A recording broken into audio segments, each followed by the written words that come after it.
Hello my dear students, कैसे हैं आप लोग। आशा है अच्छे होंगे, स्वस्थ तंदुरुस्त और मस्त होंगे। तो आप लोगों की तैयारी कैसी चल रही है? सब लोग अच्छे से तैयारी कर रहे होंगे ना। देखिए, एक टीचर ने एक मोटिवेशनल स्पीच दे रहे थे। उन्होंने बताया कि पढ़ना सबसे आसान काम है। पढ़ना सबसे आसान काम है भाई। पंखा लगी रहती है, एसी कूलर लगा रहता है, टेबल कुर्सी लगी रहती है, शरीर को खटाना नहीं है, केवल बैठ के पढ़ना है। पढ़ना से आसान कौन काम है? अगर उनसे कोई काम कह दिया जाए, अगर पढ़ना नहीं चाहते हैं भाई, चलो थोड़ा सा खेतों में काम करके देखो, पता चल जाएगी कि भाई काम क्या है। जो पढ़ना नहीं चाहते हैं और पढ़ने के बाद फायदा क्या होता है? सब आप अच्छे से पढ़ेंगे तो सफलता 100 नहीं 102% गारंटी है। ठीक है ना। 200% गारंटी है कि आप उसके बाद, बशर्ते अच्छे से पढ़ना है, फिर जिंदगी तो लग्जरी हो जाता है भाई।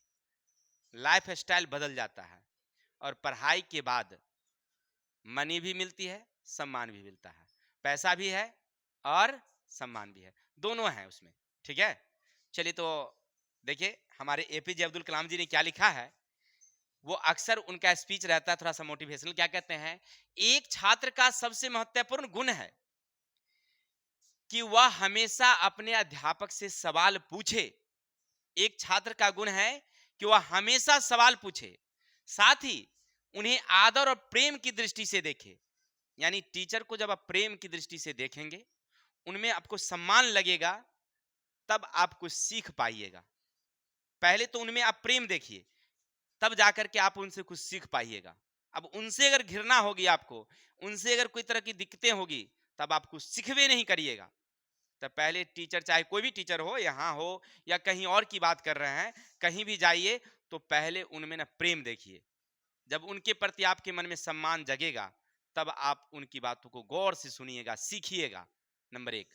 और उसके बाद सवाल पूछिए, जो भी ना आवे बार बार पूछिए, तब आपकी सारी समस्याएं खुद ब खुद खत्म होती जाएगी। हमारे यहाँ एक लड़की पढ़ती थी, बचपन की बात कर रहे हैं, बचपन नहीं थी, क्लास 9th और 10th में थी उस समय में, लेकिन बहुत दिन पहले की बात है। सारे बच्चे चले जाते थे और ना हमको नाको दम कर रखी थी, हमको परेशान कर देती थी। वो इतना सवाल पूछती थी, हम उससे कन्नी कटा के निकलना चाहते थे। जाओ बाद में बताएंगे, शाम में आना तो बताएंगे, कल बताएंगे, पहले आ जाना कल बता देंगे। और नहीं कहती हम बैठते हैं, आप पहले उस बच्चा को देख लीजिए, तब हम बाद में पूछ लेंगे। मैंने उठती नहीं थी। नंबर अच्छा पास की, 400 कुछ नंबर लाई थी एग्जाम में, अच्छा नंबर लाई थी, लेकिन पूछने का तरीका आज तक वैसी लड़की मिली ही नहीं है, चाहे लड़का हो। वो भी थी, उठती ही नहीं थी। कहती थी कि हम बैठते हैं, उसको कह देते थे ना कि जाओ ना, उसको पढ़ा लेते हैं, बाद में बताएंगे। वो कहती थी नहीं नहीं, हम बैठते हैं, आप पढ़ा ना लीजिए, हम बाद में पूछ लेंगे, तब तक हम इधर बनाते हैं। और जब सब से फ्री हो जाते थे, तब वो पहुंच जाती थी।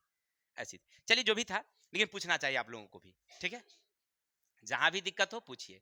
तो आज हम लोग क्या पढ़ेंगे मेरे भाई, मूल रूप से तो आज पढ़ेंगे क्लास 10th, जो भारतीय भवन मैथ है, द्विघात समीकरण का लास्ट चैप्टर है। और यहां से 4 नंबर के क्वेश्चन तो 100 से 100% रहेंगे आपके एग्जाम में। इसकी कोई काट नहीं है, 100 का 100 गारंटी है कि इसमें से एक क्वेश्चन आपके एग्जाम में तो रहेंगे ही, चाहे वो जो भी रहे, वो हम नहीं जानते हैं। ठीक है। तो द्विघात समीकरण से 6 नंबर का क्वेश्चन रहता है, 4 नंबर का सब्जेक्टिव रहता है, 2 नंबर के ऑब्जेक्टिव रहते हैं। प्रश्नावली 3A और 3B से रहेंगे ऑब्जेक्टिव क्वेश्चन, जो एक एक नंबर के रहेंगे। 2 क्वेश्चन वहां से रहेंगे, मूलों की प्रकृति निकालिए, मूल ज्ञात करिए, विवेचक निकालिए, ये वहां से रहेंगे। लेकिन यहाँ जो हम लोग पढ़ेंगे दूरी सूत्र 40 वाला, तो ये रहेगा 4 नंबर का क्वेश्चन, 100% रहता है। तो थोड़ा सा गौर से देखिएगा, 4 नंबर अगर आप बिहार बोर्ड में लेना चाहते हैं तो। एक चीज और देखे हैं, आजकल अभी इंटर का रिजल्ट आया है, एक लड़की ना खूब अच्छे नंबर से पास की है। उसने अपनी स्पीच में बताई थी, मैंने वो बोल रही थी, इंटरव्यू हो रहा था, उसने बोला कि हमने कोई पर्व और कोई त्योहार में शामिल ही नहीं हुआ आज तक, पढ़ाई के अलावे हमें कोई सूझता ही नहीं था। मैंने आज तक क्या मतलब, जो एग्जाम की तैयारी चल रही थी तब की पीरियड की बात है, यानी इंटर में जो वो 2 साल पढ़ी होगी, तो कम से कम वो इस दरमियान कोई पर्व कोई त्योहार में शामिल नहीं हुई, केवल उसे पढ़ाई ही दिखाई पड़ता था। ठीक है, देख लीजिएगा, हम नहीं बोल रहे हैं, आप इंटरव्यू में देख लीजिएगा सब लोग। चलते हैं तो हम लोग क्वेश्चन पढ़ते हैं और हल करते हैं कोशिश। देखिए क्या कहता है आपसे, यदि दो लगातार, सॉरी क्या है जी, देखो तो क्या लिखा वहां पर, धन पूर्णांक है, सॉरी ये धन लिखना था। धन पूर्णांकों के गुणनफल और उनमें से छोटी संख्या x का अंतर 25 है तो के बराबर हो तो इस कथन को समीकरण में व्यक्त करिए। प्रश्न क्या कहा आपसे कि दो लगातार धन पूर्णांक, अब लगातार का मतलब क्या, पहली संख्या जितना है ठीक उसके अगली, तो अगली का मतलब क्या, 4 है तो 5, 5 है तो 6, 6 है तो 7। तो इस चीज को हम लोग कैसे लिखते हैं, तो लिखेंगे हल माना कि पहली धन पूर्णांक, क्या लिखेंगे हम लोग, x लिखेंगे।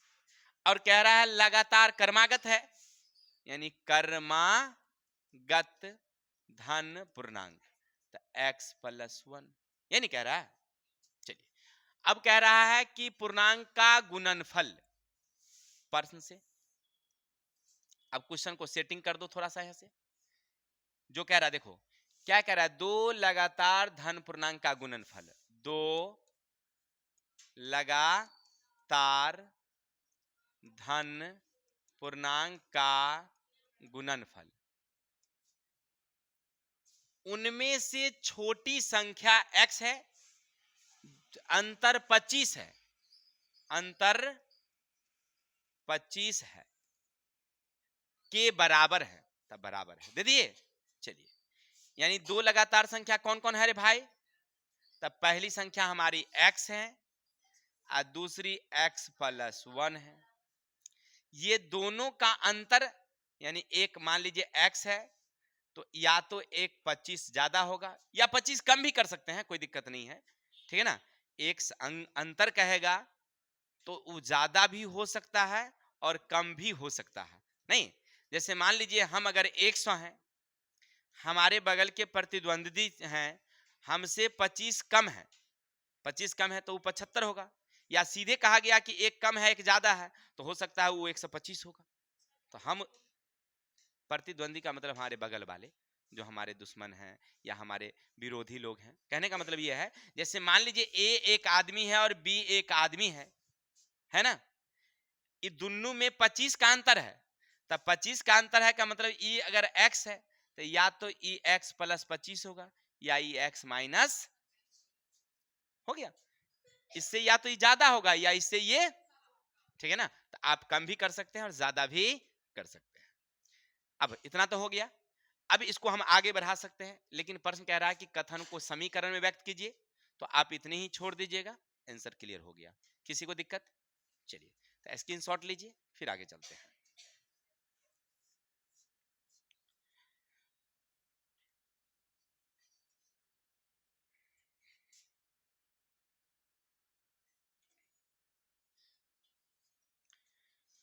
अब क्वेश्चन नंबर 2 क्या कहता है, सुनना थोड़ा सा गौर से, ध्यान से सुनना, क्वेश्चन सुनोगे तभी समझ में आएगी, पहले क्वेश्चन को समझना सीखिए।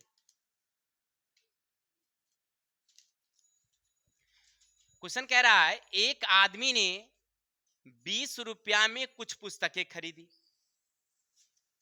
वह यदि उस रकम में एक और अधिक पुस्तक पाता तो प्रत्येक पुस्तक का औसत मूल्य 1 रुपया कम होता। यहां तक समझ गए। यदि खरीदी गई पुस्तकों की संख्या x हो, कथन को एक समीकरण द्वारा व्यक्त करें, समीकरण का घात, घात बताइए क्या निकला हमारे। चलिए अब समझते हैं प्रश्न क्या कहा कि मान लीजिए हम 20 रुपया लेकर गए थे, किताब की दुकानों पर हमने गया, हमला नहीं किया, किताब की दुकान से किताब खरीदने गए थे, तो वहां x किताबें हमें मिली, क्लियर। चलिए हल लिखेंगे, माना कि पुस्तक की संख्या कितनी भाई मेरे, x है, किसी को डाउट। चलिए राशि कितना है भाई, राशि है 20 रुपया, तो औसत क्या होगा, औसत का मतलब हुआ 20/x। औसत का मतलब होता है हिस्सा। मान लीजिए अगर 20 रुपया में हमें 4 किताब मिली हो, 4 किताब मिली हो, तो एक किताब की कीमत, औसत का मतलब एक किताब की कीमत कितना होगा? 5 रुपए। कैसे जाने आप? 20 में x से भाग कर दिए, यानी 5 से भाग कर दिए या 4 से भाग कर दिए। किसी को दिक्कत? पुस्तक की अगर औसत निकालनी हो, एक औसत का मतलब एक पुस्तक की कीमत, तो जो राशि है ना पुस्तक की संख्या से उसको क्या कर दो? डिवाइड कर दो। किसी को दिक्कत? चलिए, तो यहां तक आप समझ गए थे। अब आगे बढ़िए। अब आगे कहता है यदि एक पुस्तक ज्यादा मिले, पहले मिलता था x, लेकिन अगली दुकान पर गए तो एक ज्यादा मिलता है मुझे। 20 रुपया में ही हमें जो किताब दिया एक दुकानदार, वही 20 रुपया अगर हम अगले वाले दुकानदार को देते तो 1 रुपया हमें, सॉरी, एक किताब ज्यादा मिलता हम। अब राशि कितना भाई रे? तो राशि तो हमें 20 रुपया ही है, तो औसत अब कितना होगा? बैठे बैठे हम सोच रहे थे मने मने, तब 20x+1। अब हम बैठ के सोचते सोचते दिमाग आया कि यहां महंगा पड़ गया और यहां ये महंगा है यानी बड़ी है, और ये सस्ती है यानी कि, तो दोनों का डिफरेंस करते हैं ना तो 1 रुपया आता है। दोनों का डिफरेंस करते हैं तो यानी 20/x माइनस 20x+1। पहली वाले दुकानदार से जो हमने लिया, सेकंड वाले से जब लिया तो हमको 1 रुपया का डिफरेंस गिर रहा था, एक कर दिया हमने।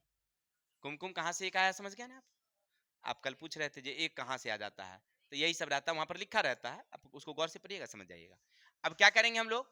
इसको x+1, आगे बढ़ते हैं। इससे इसको गुना करेंगे तो 20x+20, इससे इसको गुना करेंगे 20 बराबर कितना? थोड़ा सा हम जल्दीबाजी में गुना कर दिए हैं, ये पूरे का हमने किससे गुना कर दिया है? 20 से। फिर इससे इसका गुना कर दिया, तो ई प्लस माइनस गए काम से, बच गए हमारे पास ऊपर 20, नीचे हो गया x² + x बराबर कितना? अब क्या करोगे? मल्टीप्लाई कर दो, तो x² + x बराबर कितना? x² + x इधर ले आओगे तो किसी को डाउट? समीकरण हमें निकालना था, समीकरण निकल गया। अब कहता है घात, तो घात क्या होगा? 2 होगा। ये पूरे चैप्टर का घात 2 होगा। नामे है द्विघात समीकरण, चैप्टर का नाम ही द्विघात है भाई, तो द्विघात ही होगा। ये तो आप क्या कहते हैं उसको, अब आम नहीं तो जाय झटहा मार दीजिएगा तो सही रहेगा, झटहा जाएगा नहीं, आमे गिरेगा, ऐसा सच। चलिए, तो ये तो क्लियर हो गया, स्क्रीनशॉट लीजिए, फिर आगे चलते हैं। ये वाला तो क्वेश्चन देखे हुए थे ना कल पीछे दिन, हाँ बकरी वाला। चलिए, बहुत अच्छी बात है। अब आगे चलते हैं मेरे भाई। देखिए 3 क्वेश्चन है। तीसरा नंबर क्वेश्चन क्या कहता है, सुनना थोड़ा सा गौर से। 12 को ऐसे 2 भागों में विभक्त कीजिए कि गुणनफल 32 हो जाए।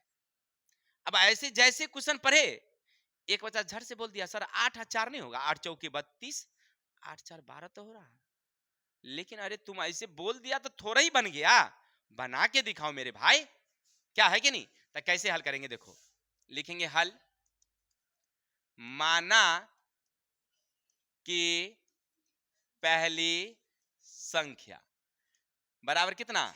x है ना, और कह रहा है कि 2 भागों में 12 को बांटिए। मान लीजिए हमारे पास 2 बच्चे हैं जिनका नाम है A और B, और दोनों मिला के 12 रुपया था, तो हमने एक को दे दिया 2 रुपया। इसको कितना मिला होगा? कहां से जाने आप? तब 12 में से 2 घटा लिए, तब पहली को दिए x, तब दूसरी कितना हो गई भाई रे?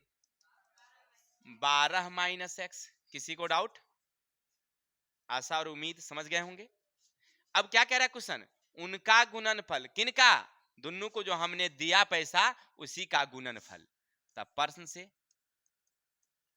उनका गुणनफल कितना भाई?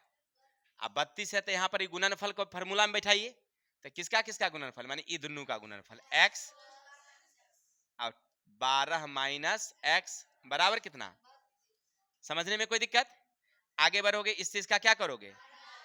तो 12x2 इससे इसको क्या करोगे, बराबर कितना दोगे, ऐसा करते हैं, इस सब को ट्रांसफर कर देते हैं उधर, तब 32 रहेगी, इसको उठा के ले जाएंगे तब इसको ले जाएंगे तो हो गया। ऐसा करते हैं ना, ये देखने में थोड़ा सा अभद्र जैसा लगता है, मुंह का टेढ़ बाकुल हो गया, तो इसको लाइन से लिख देते हैं एक्स स्क्वायर माइनस 12x अब प्लस 32 हो गया, क्योंकि जगह बदले नहीं है, वही सेम जगह पर है। तो इतना क्लियर हो गया। अब जब ये द्विघात समीकरण आ गया तो हम विवेचक निकाल दें, विविधकर निकाल दें, x निकालिए, जो भी निकालना है निकालिए, गुणनखंड करिए, तो सबसे बेटर रहेगा गुणनखंड, आसान तरीका। चलिए एक्स स्क्वायर दे देंगे, 8 कर जा 4 कर जा बराबर कितना, अब आगे बढ़ेंगे, x कॉमा लेंगे, x माइनस 8 माइनस 4 कॉमा लेंगे, x माइनस 8, x माइनस 4 एगो हो गया, x माइनस 8 हो गया, x बराबर 4, x बराबर 8, यानी 4 कॉमा। किसी को डाउट? चलिए स्क्रीनशॉट लीजिए, फिर आगे चलते हैं।